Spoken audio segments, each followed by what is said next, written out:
Yet another vote in Parliament today. This one essentially to accept or reject a no-deal Brexit deal. In other words, just take the risk, see what happens on the 29th, and away we go.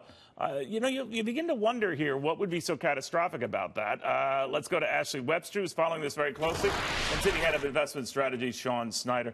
Ashley, what would be wrong with it? By now, had they moved on this shortly after this was all voted on, we wouldn't be having this conversation. Right? The problem is, of course, those Remainers and others, and the Bank of England for that matter, have all laid out a very catastrophic scenario where, as we've said before, food shortages, medicine shortages, planes grounded, the ports, Dover will be backed up for 21 miles. Is that Armageddon? Is that really others call possibility?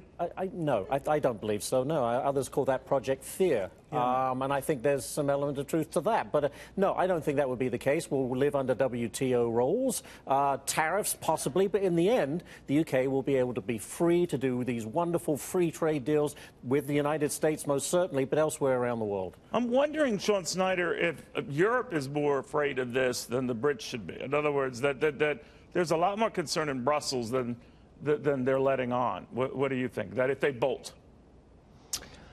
I do think that a no deal would probably be disruptive to financial markets. I do think the positive side, if there's a silver lining here, is that we've had 2 years to prepare for this in some regards. I think financial institutions in particular have actually prepared for a hard Brexit, so I think it's a positive in that regard. As far as Europe, I do think it's a concern for them. You already see slowing growth in the area. Anything that contributes to that would probably be seen as a negative. So in your mind, then, Brussels is worrying that it has potentially a lot more to lose than Britain? I haven't seen the exact details of who would lose or win in that scenario, but I do think it would be, a no deal would probably be a negative for both. These haunting stories, Ashley, are that you can't get food, you won't be able to get medicine, old people will starve. Come on. Well, I mean, it's ridiculous, is it? The UK economy is a strong economy, second biggest in Europe, fifth largest in the world. And growing a lot faster than Germany. Exactly right. They're basing all of this on the fact that we're going to have to put all of these customs unions back in place. It's going to take a lot longer to get these goods transported from one place to the next. Therefore, there will be shortages of all these items. The ports will be backed up because it's going to take an hour per truck to go through all the goods on the UK trucks going into the UK and vice versa. That can be accounted for. It can be dealt with, not under that scenario that the government's trying to lay out. Shawn, I'm wondering, too, is it your sense here that no matter what happens, the Europeans are most afraid that if England bolts and realizes the sun will come up the next day, life will go on, people are getting their medicines, the disruptions are not nearly what we said they would be, that other countries would be tempted. Many of them aren't qualified to be in the EU as it stands now.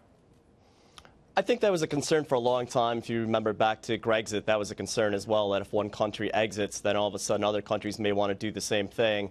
I do think we actually have seen the European Union kind of solidify. I think you actually see voters there leaning in a little bit more towards a solid European Union, so I don't think it's exiting the European Union as popular as it once was, especially given the headaches that they've already seen with, Britain trying to negotiate an exit from the EU.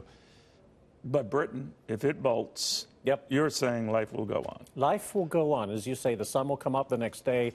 And ultimately, I think the UK will do what it wants to do. Have their sovereignty back over its courts, over trade. And ultimately, I think the economy will prosper because they'll be able to do deals around the world that they can't do under the European Union. Would we make up the slack, the United States? I do think so. President Trump has already said, we have a beautiful deal, to quote him, and it's going to be even more beautiful because they'll increase the amount of trade between the two countries, which I totally believe would happen. Huge deal. All right, Ashley, Shawn, thank you both very, very much.